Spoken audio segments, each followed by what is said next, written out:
La tournée des Restos du Cœur s'étend aux communes situées en zone rurale. En Charente-Maritime, l'association a lancé une campagne de distribution itinérante pour n'oublier aucune personne dans le besoin. Se rééduquer après un AVC, ce sera désormais plus facile grâce à une application lancée par une start-up rennaise. Les accidents vasculaires cérébraux sont la 3e cause de mortalité en France. Mais d'abord, débutons cette édition des initiatives sur une note plus légère avec cette candidature insolite à l'élection présidentielle. Nicole, 5 ans, est l'ambassadrice de la condition animale. Elle a été choisie à Lyon et fait campagne sur Internet. C'est une candidate encore peu habituée aux caméras, capable de vous planter une interview pour suivre une vague odeur de tarte au saumon. Nicole n'en revient toujours pas, elle est le premier chat persan à poil court à se présenter à la prochaine élection présidentielle. Nicole s'est portée candidate au terme d'une primaire avec Jeanne. Il y a eu une grande hésitation des patouneurs chatocrates et ils ont estimé qu'elle dégageait une espèce de calme qui était nécessaire dans le climat politique actuel. Le QG de Nicole est situé dans un bar à chats du 2e arrondissement de Lyon. Elle a déjà son équipe de campagne et même un programme. Elle a son site de campagne où elle donne l'intégralité de son projet avec ses différents items, l'environnement, la recherche, et elle parle même des futures relations diplomatiques avec les autres pays dans lesquels la condition animale est carrément bafouée. Car derrière la blague, il s'agit avec Nicole de gratter là où ça fait mal, de parler de maltraitance des animaux, un sujet peu abordé par nos politiques. Notamment une mesure qui pourrait être prise en compte. Il y a des centres d'appel qui ont été créés pour les enfants ou les femmes battues. Il faudrait en créer en fait pour les animaux en détresse. Elle est de quel bord, Nicole ? Alors Nicole, elle est apolitique, elle est ni de gauche ni de droite, elle est là pour porter un message plus haut que la gauche et la droite. En ce moment, vous savez que c'est très à la mode. Nicole, c'est le Macron des félins, mais pour tous les Français, c'est pas l'homme providentiel, c'est le chat providentiel. Un chat providentiel qui, à en croire les clients de ce bar, aurait bien plus de qualité que tous ses principaux concurrents. Elle a beaucoup plus de poils, et elle ronronne plus, elle est plus douce, et puis elle se met genoux. Et je peux la caresser, les autres n'acceptent pas. Ouais. Nicole a même un slogan qui a déjà fait ses preuves, « Yes we cat ».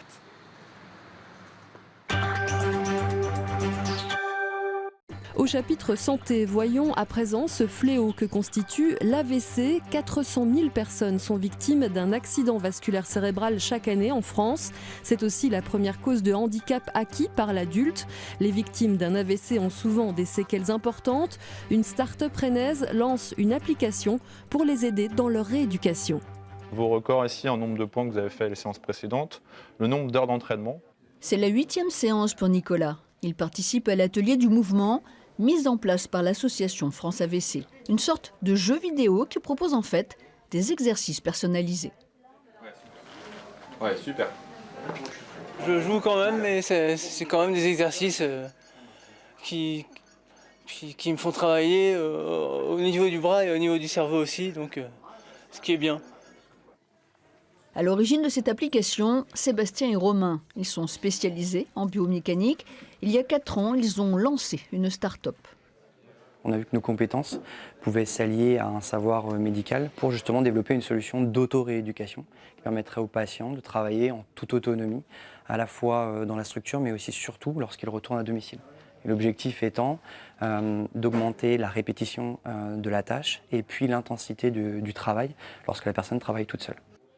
Avec des capteurs placés sur les bras ou les jambes des patients, la rééducation est donc ciblée et adaptée à chacun. Et même Martine, qui n'est pourtant pas une adepte de la vidéo, s'est prise au jeu.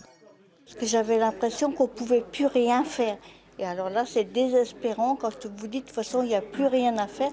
Tandis que là, ça m'a remotivée en me disant, on va peut-être y arriver quand même. Les kinés et les médecins suivent de très près cet atelier. Ça permet aussi d'avoir une approche très très précise en fait, du handicap que l'on veut améliorer, quoi. Alors, ça peut être la jambe, l'équilibre, ça peut être un membre supérieur qui est un petit peu déficient, qu'on a du mal à utiliser. Donc vraiment là on optimise un maximum les possibilités de chaque personne, quoi.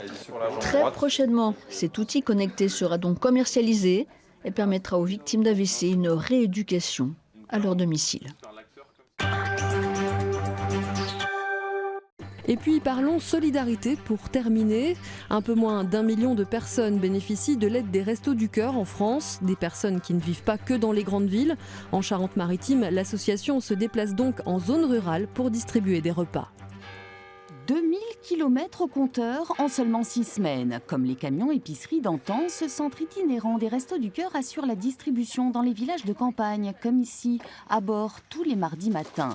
Une nécessité pour répondre aux besoins d'une population isolée et qui n'a pas toujours les moyens de se déplacer, comme Jean-Luc, qui a été un des premiers à s'inscrire. On y arrive. Toutes les semaines, il faut manger et puis ça aide un petit peu, c'est clair. Ça remplit les placards, ça fait des économies. J'allais à Saint-Jean-d'Angély avant et en fait ça me faisait trop loin, donc je préfère le camion qui est à côté de chez moi. Dehors, il fait moins 1 degré. Dans une petite salle prêtée par la mairie, une des 3 bénévoles sert le café. Au-delà de l'aide alimentaire, Restos du Cœur rime plus que jamais avec chaleur. Ça nous fait passer un petit moment bien convivial.